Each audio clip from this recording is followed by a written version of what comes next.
Thank you mga kaibon. Welcome back sa YouTube channel natin. Kumusta po kayong lahat? For today's video mga kaibon, talakayin nga natin kung bakit talagang bumagsak ang industriya ng mga mag-iibon na small time breeder. So yan ang pag-uusapan natin. Bakit ba naging ganito yung sitwasyon ngayon ng mga presyuhan ng mga alaga natin?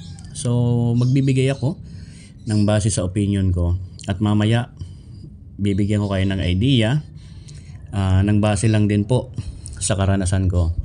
So mga kaibon, sa tingin ko kaya bumagsak yung presyo ng mga alaga din natin. Unang-una doon sa mga nagiging buraot na buying daw.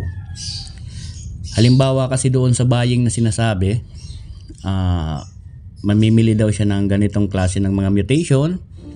Unang-una sa mga opaline. So mamimili siya kung ano ang hinahanap ng mga buyer nila sa labas ng bansa. So halimbawa, for example, Parblue, opaline, big size, malinis, kompleto yung kuko. So talagang quality. Ngayon, buburautin nila yan ng ang presyo halos hingiin. Opaline na Parblue, 250 or kaya naman 200 bawat isa. So yan po ang presyuhan nila dyan. Kasi po itong mga ahente na buraot, ibibenta rin nila yan sa middle nila kung magkano yung kuha niyan. For example, 1.5 o 2,000 bawat isa. So ang laki ng kinita. Hindi na nakonsensya doon sa binilihan niya na small time na ibunan. Hindi na nakonsensya doon sa pagod at pag-aantay at patoka, vitamins doon sa ibon.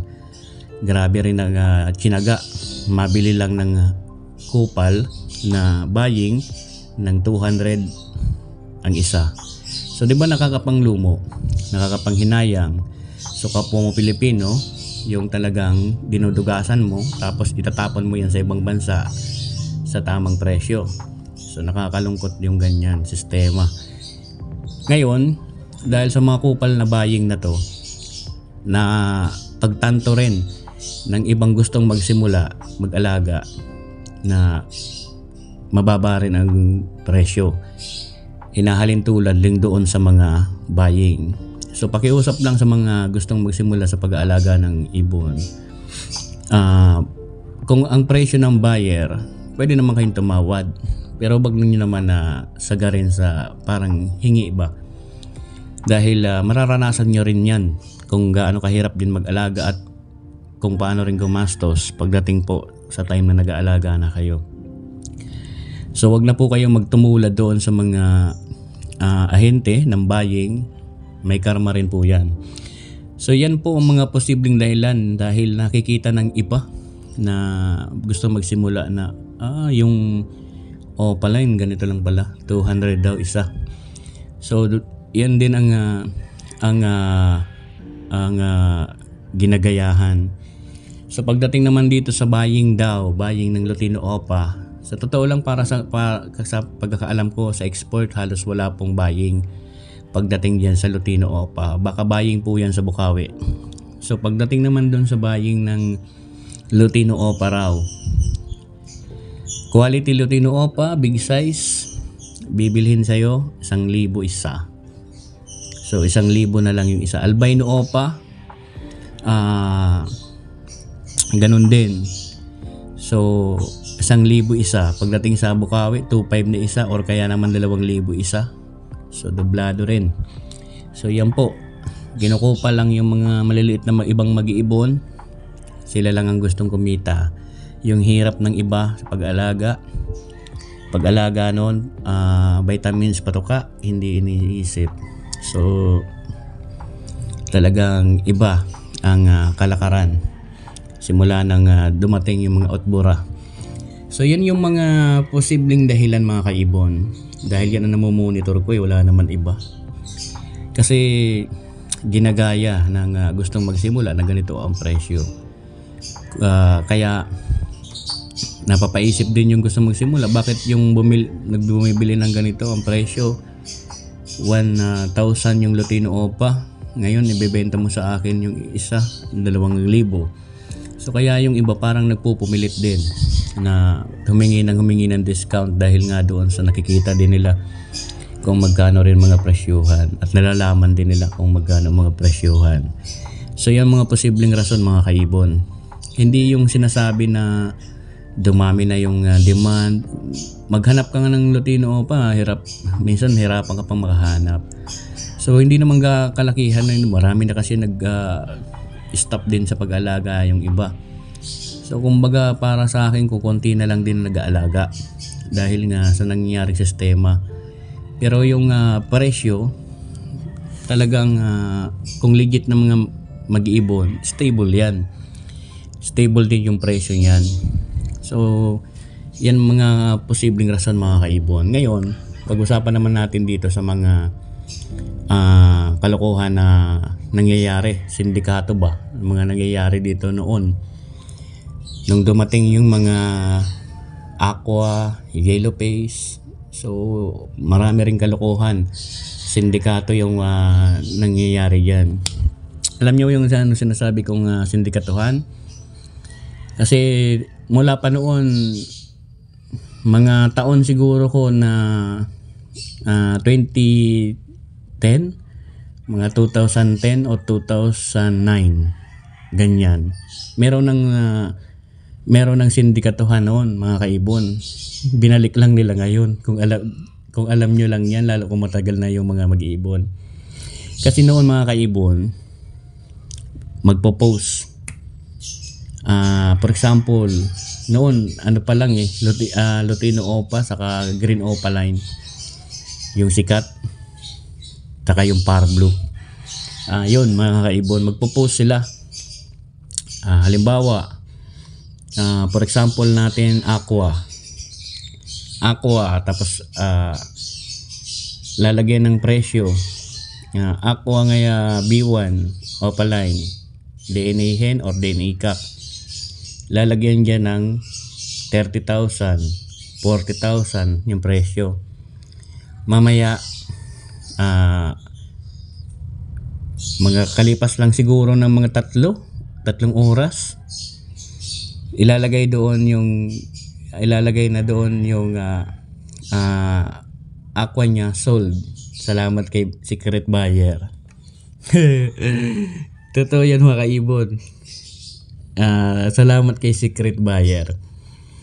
Ngayon, makalipas na 1 linggo, magpansin nyo, nakapost uli yun. Kung doon ang presyo 20, kung 1 linggo, dahil hanap na hanap ka na ng ganun, kumbaga, parang naunahan ka.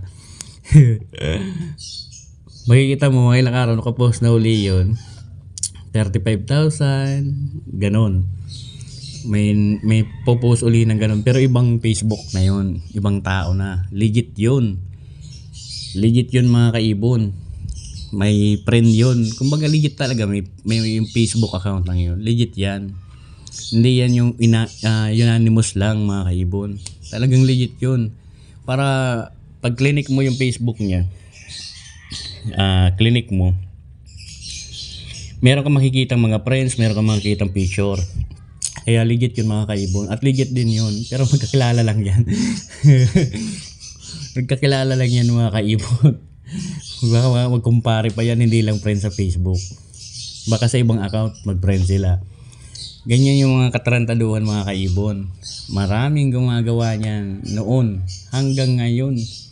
Ganun pa rin, wala ring pagbabago.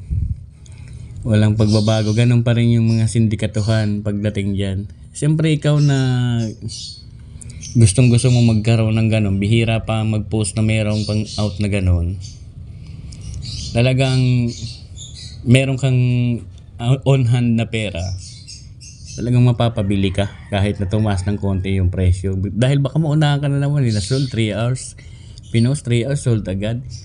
So talagang pero Diyos na lang bahala sa mga ganyan. So yun mga kaibon, yan ang talagang legit na ginagawa. Hanggang ngayon uso pa rin yan. Hindi ko akalain. Ngayon mga kaibon, dumako naman tayo rito sa pagdating ng mga aqua, yellow face. So yung mga nakabili, pinagsama-sama siguro yung mga pera. Dahil alam mo nyo naman, yung malalaking ibunan, huwag na natin pangalanan. Bato-bato na lang, tamaan, bukol. So halimbawa ako, sa group namin na malalaki, ay biyari, sa grupo namin, merong dumating na bagong mutation, mag-iipon-ipon kami ng pera para makakuha. Ngayon, pag nakakuha, mag-uusap-usap na kami kung kaninong breed, IBR ilalagay. So kapag nailagay na doon, maparami ng maparami, syempre, hindi muna mag-out. Paparamihin muna para magkaroon lahat. So ngayon, laspag na yung breeder na unang nabili. So ito na ngayon. Pag nag-stop breeding na yan, dahil halos lahat naman kami na nag-ambagan, nagkaroon na ng bawat isa, project na lang. Ganun, para makapagpalabas ng visual or kaya naman pag-usapan na lang kung ano ang magiging senaryo. Ngayon, pag laspag na yung breeder, halos mag-stop breeding na. Doon na mag-out. I-out na yung breeder na laspag na. Kaya madalas kawawa yung makakakuha. Ngayon, dahil laspag na, wala pa namang gaanong nauna na mga nag-out. Mag-out na. I-out na yan mga kaibon ng presyo na halos dublado. So nabangan na nila, kumita pa. Ngayon, kaya meron mga breeder na small time breeder na mga kawawa na mga nakakuha. Dami yun ang mga nakakuha ng mga small time breeder na hindi kilala, small time breeder lang pero may pera, may pambili. Yung mga nakakuha ng gano'n na laspag na, halos hindi na nagbe-breed, hindi ma-breed, talagang hindi ma-breed mga kaibon. Yung iba naman ng mga reject na binibenta, yung madungis, galing doon sa pagpaproject na nila, yung mga may dungis. Pangalawa, yung sobrang tapang, yun ang mga ina-out mga kaibon. Ina-out nila yan kasi hindi naman nila mapakinabangan yun eh. Ngayon, ikaw tsatsagain mo ng tsatsagain kahit na yung nabili mo nakaapat na tumba ng kapares. Sasabihan ka lang, ang mainipin talo. Patay tayo dyan.